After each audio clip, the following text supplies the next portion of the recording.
जी, बिल्कुल, मैं इस वक़्त जलालपुर पीरवाला के नवही इलाका मौज़ा मोथा में मौजूद हूँ। यहाँ पे लोग सरापा एहतजाज हैं। मज़ीद इनसे जानते हैं क्यों सरापा एहतजाज हैं?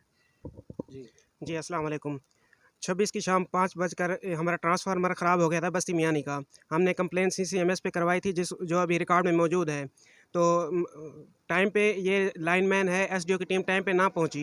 रात को तकरीबन 10-11 बजे ये फुल शॉट हो गया, पूरी एरिया में करंट फैल गया, जिसकी वजह से एक बच्ची की डेथ हो गई। अब यहाँ पे एक ट्रांसफ़ार्मर मौजूद है, इसकी तारें उसी की तरह हैं, बिल्कुल सेम टू सेम।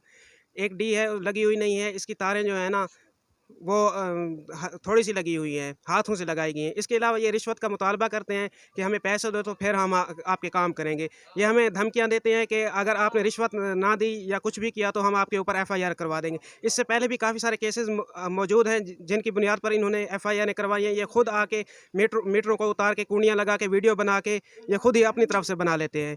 3 बंदे हैं 3 बंदे हैं, एक फ़रीद है जो कि अपना प्राइवेट रीडर इन्होंने रखा हुआ है, एक मोहम्मद रमज़ान है और एक अकबर झुल्लन है। ये बहुत पुराने लोग हैं और बहुत पुराने पापी हैं। शुक्रिया। जी, हमारे साथ तो कुछ और शहरी मौजूद हैं, इनसे जानते हैं, इनका क्या कहना है?